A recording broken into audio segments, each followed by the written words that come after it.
Hello everyone and welcome to my YouTube channel Data Science Nerd.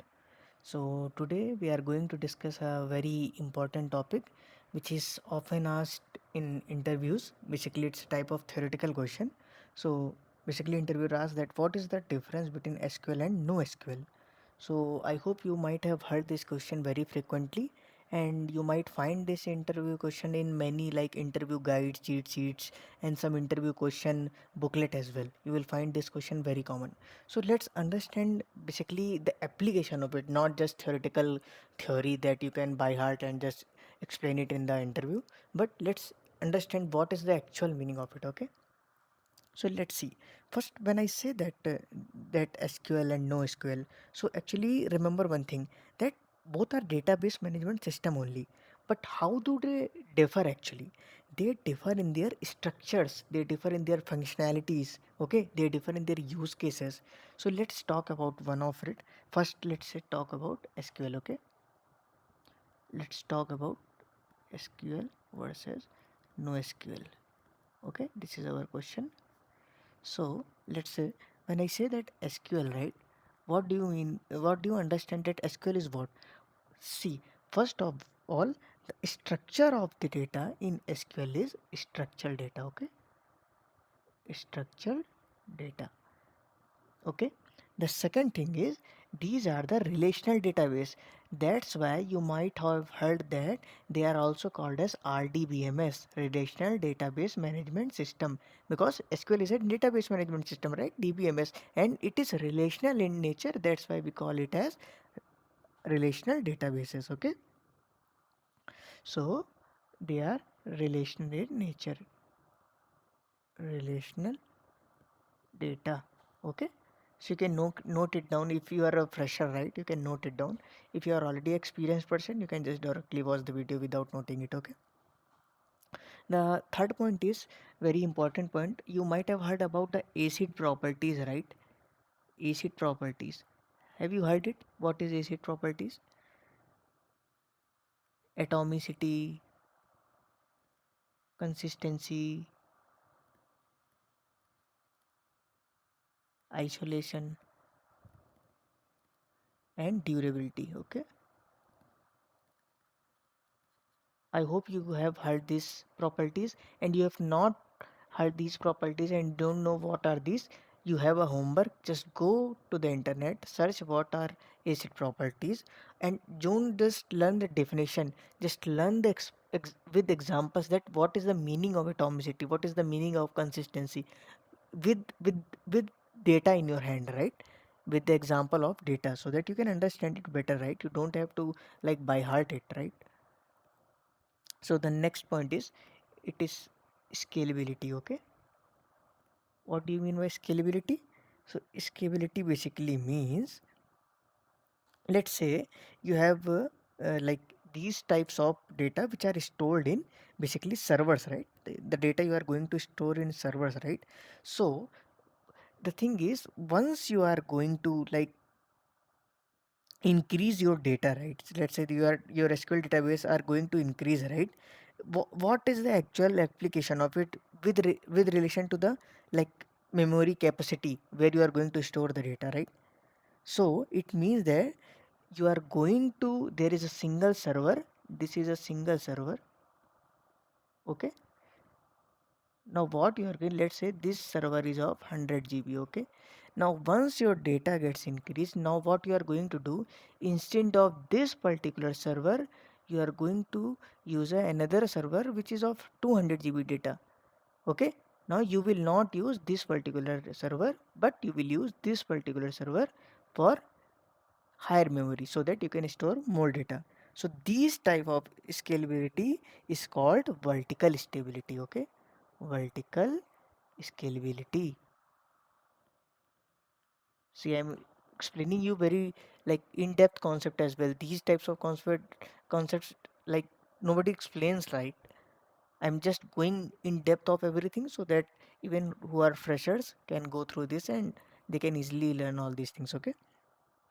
Now you might have heard that this MySQL, PostgreSQL, PostgreSQL, Oracle databases, All these are example of what? RDBMS. RDBMS. RDBMS means SQL, okay?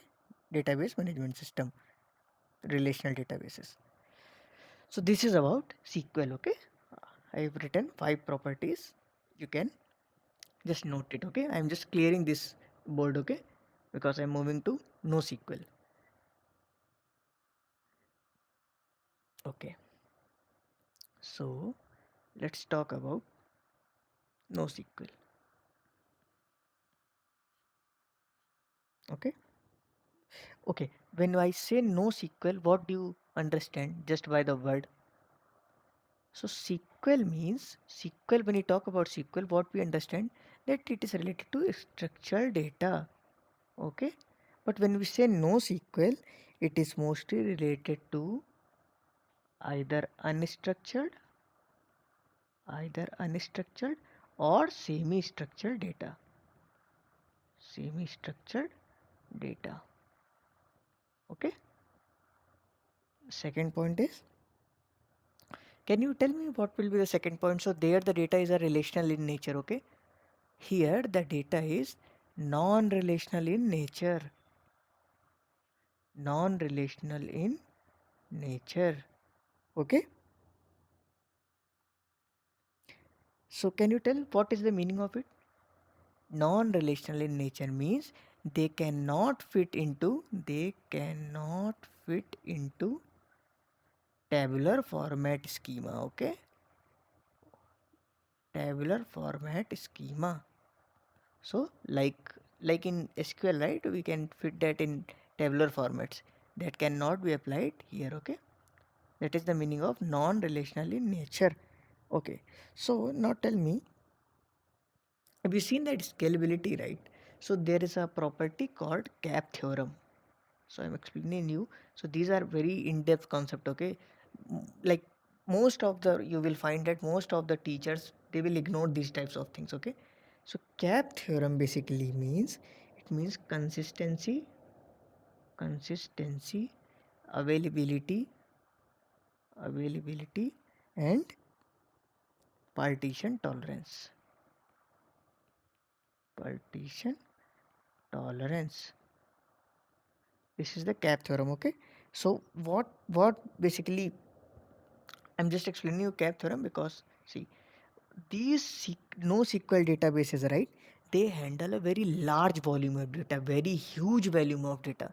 They don't care about structured data. They are mostly dealing with unstructured and semi-structured data. So can you tell me, when a data gets transformed, right, from unstructured and semi-structured data to structured data, basically you are cleaning your data, right? You are applying various filters, you are removing null records, you are removing duplicate records, and you are like making your data in a very structured format, right? But when the data does not get structured before going into the structured data, when the data is present in an unstructured format, the size of the data is actually very huge. Okay. So what is the purpose of NoSQL databases? Their priority is not to follow this cap theorem. That means their priority is not to follow consistency, availability, and partition tolerance. Instead, their priority is, they basically prioritize performance and scalability, performance and scalability over what? Over these three things. Okay. That means they prioritize these performance and scalability instead of prioritizing these cap theorem things. Okay. So now coming to the scalability point. So you have seen, right, that we saw that there was a point of scalability in SQL databases. So there we saw that what is the meaning of horizontal scalability. Now NoSQL databases follow horizontal scalability. Horizontal scalability. Okay. Because there they followed right vertical scalability, right? So what is the meaning of horizontal scalability? So they, that means in vertical, what is the meaning of vertical? I am writing VS as vertical stability. So there we had a 100 GB of server. For example, let's say we have a 100 GB of server, and now our data got increased. Now what we will do, we will replace that server again with a 200 GB of data. 200 GB data of server, right? Server of 200 TB data. Now again, let's say data got increased. Now we cannot use this. We will replace this again with a 300 GB data. Okay, 300 GB server. Okay, this is the what is called as vertical stability. Now what is horizontal scalability? Now let's assume I have a 100 GB of server. Okay, my server capability is 100 GB. Now instead of like replacing this particular server, because now I'm going to add some data, right? Let's say my data got increased up to 50 GB additional apart from 100 GB. So my data now becomes 150 GB, but my server capacity is 100 GB only. So instead of vertical scalability, in horizontal scalability, we are going to add another server with apart from this particular server. So we will add 150 GB additional to distribute this 150 GB load into this one and this one. Have you got my point? I am not going to replace this. Instead, I will add another server of the capacity which is required so that my this particular 150 GB of data can be distributed. So this is load distribution. What it is? Load distribution. So these are some technical terms. Okay, see, I can challenge you this, that you can see n number of videos, you trust me, just watch these videos, SQL versus NoSQL, and let me know if anybody explains this way. Let me know that if anybody can explain like in this much depth. Okay, I can challenge this. You can go and watch any of the video. Okay, so okay, coming to the point, I'm not here to praise myself, just telling the fact. Okay, so can you tell me some like famous NoSQL databases? Anyone? So MongoDB, you might have heard MongoDB, right? MongoDB, Cassandra, or Redis. And nowadays there is a very famous database. We know that's Neo4j, which is a graph database. It's very popular actually in industry. Not many companies are using it, but they have a very like these, this is very trending in market at this moment.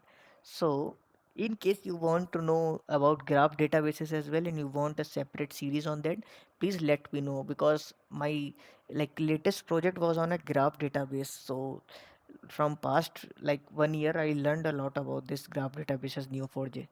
So let me know if you want a separate series on this, because I have worked like a lot of things on this graph databases. Okay, so in case anybody is interested in it, but I need at least 1,000 2,000 members who want to learn this. Okay, only then I can make some lectures on that. Now I hope you got this right. Okay, that what I was trying to explain. So the one important point was vertical scalability versus horizontal scalability, cap theorem, acid properties, these are very basic thing that you all should learn. Okay, like there is nothing very rocket science in this, it's just basic terms. Okay, you can just go and watch any video, or you can just go and read on internet. Okay, what are these things. Okay, so I hope you got the clear difference between SQL and NoSQL databases. Okay, so now please, if you like this video, if you have learned something from this video, please do like the video, do subscribe the channel, and please keep subscribe this channel so that at least my new videos keeps coming to you at time. Okay, and please do share this channel to your friends. Okay, with your friends, your family members, whoever are like working in this data domain. Okay, okay, thanks a lot.